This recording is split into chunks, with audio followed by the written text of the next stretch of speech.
미중 그 관세 협정이 어느 정도 사실은 그 가능성을 보이면서 먼저 중국이 사실은 그 동안에 엔비디아에게 이제 그 규제했던 어떤 그 RTX 6000D 그런 최신 AI 칩 판매를 허용하게끔 하는 조치가 나오지 않을까 생각을 했었는데 의외로 사실은 그게 그 불허하는 방침으로 이렇게 변경이 됐거든요. 네. 사실은 의외의 어떤 반응이었는데 그러다 보니까 실제로 그 뉴욕 그 증시에서도 엔비디아 주가가 한 3% 가까이 떨어졌어요. 그러니까 사실 젠슨 왕 같은 경우도 트럼프 대통령 수행하면서 그런 어떤 자사의 어떤 제품들이 중국에 진출할 수 있는 물꼬가 터지지 않을까 기대를 했었는데 좀 의외의 반응이었고 대체적으로 보면은 아마 자국의 어떤 그 이런 기술 기업들을 보호하려는 중국의 속내도 좀 반영된 것 같고요. 좀 더 지켜봐야 되겠지만 어쨌든 그 미국의 입장에서는 상당히 그 중국의 어떤 강경한 기조가 조금 더 향후에 미중 관세 협정에 좀 난관으로 작용하지 않을까 생각됩니다.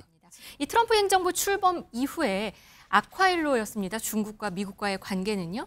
그런데 지금 조금 분위기가 바뀌는 것 같습니다. 틱톡 이슈가 있었고요. 중국이 한 5년 정도 끌어온 틱톡 매각 이슈를 좀 해결되는 분위기가 있고요. 또 여기에다가 보잉 항공기에 미국산 대두 수입을 허용할 것이다. 뭐 이런 얘기가 들려요. 그러니까요. 이제 이런 훈풍이 불고 있다라고 해도 과언이 아닐 것 같은데요.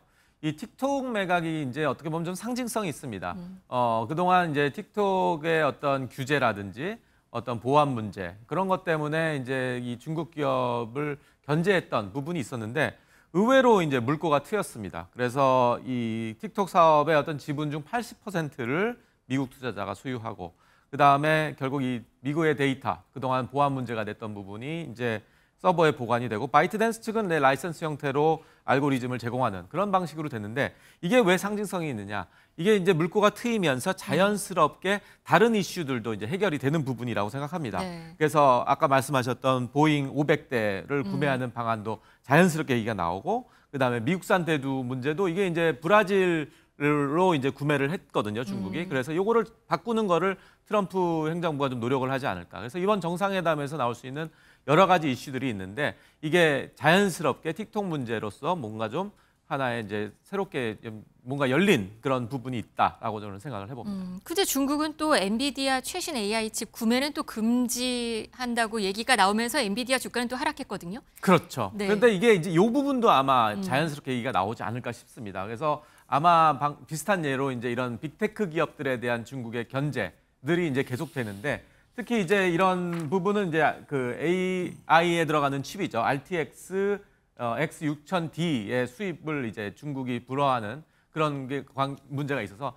엔비디아 젠슨 왕 그 CEO도 아마 이 부분을 좀 많이 우려했습니다. 아마 그러나 내일 통화가 이런 부분도 좀 언급되지 않을까라는 조심스러운 예측을 해봅니다. 엔비디아, 그러니까 지금 트럼프 대통령은 영국을 방문 중인데요. 여기에 젠슨 왕 엔비디아 CEO가 같이 수행한 것으로 알려지고 있습니다. 여기서도 그래서 뭔가 이 상황, 그러니까 미중 관계를 해석할 만한 부분도 있을 것 같습니다. 예, 사실은 당초 미중 그 관세 협정이 어느 정도 사실은 그 가능성을 보이면서 먼저 중국이 사실은 그 동안에 엔비디아에게 이제 그 규제했던 어떤 그 RTX 6000D 그런 최신 AI 칩 판매를 허용하게끔 하는 조치가 나오지 않을까 생각을 했었는데 의외로 사실은 그게 그 불허하는 방침으로 이렇게 변경이 됐거든요. 네. 사실은 의외의 어떤 반응이었는데 그러다 보니까 실제로 그 뉴욕 그 증시에서도 엔비디아 주가가 한 3% 가까이 떨어졌어요. 그러니까 사실 젠슨 왕 같은 경우도 트럼프 대통령 수행하면서 그런 어떤 자사의 어떤 제품들이 중국에 진출할 수 있는 물꼬가 터지지 않을까 기대를 했었는데 좀 의외의 반응이었고 대체적으로 보면은 아마 자국의 어떤 그 이런 기술 기업들을 보호하려는 중국의 속내도 좀 반영된 것 같고요.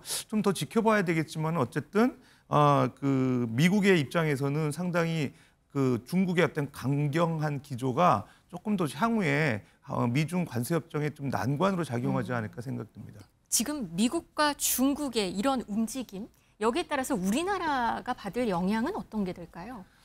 그 실제로 우리나라 같은 경우는 미국산 그 엔비디아 AI 칩을 이용하지 못하도록 하는 그 제재가 일종의 이제 기회가 될 수도 있겠죠. 왜냐하면 우리나라 실제로 그 중국의 반도체 수출 물량이 전체 한 37% 정도 되거든요. 네. 그러니까 실질적으로 미국산 어떤 제품들이 들어가지 못한다 그러면은 우리나라 기업에도 상대적 기회가 될 수 있어서 오히려 기회가, 기회가 될 가능성도 있죠. 그러니까 미국 입장에서는 매드 뉴스지만 우리 입장에서는 좋은 기회로 활용하게 되면 아마도 이제 국내 반도체 기업의 좀 더 기술 개발이라든가 시장 확대에 좀 도움이 될 수도 있지 않나 생각됩니다. 트럼프 대통령은 이렇게 미중 분위기 약간 해빙 모드인 것 같으면서도 아닌 것 같은 이런 분위기를 보이고 있는 이런 상황에서 반도체 관세에 대해서는 또 으름장을 놓고 있는 모습입니다.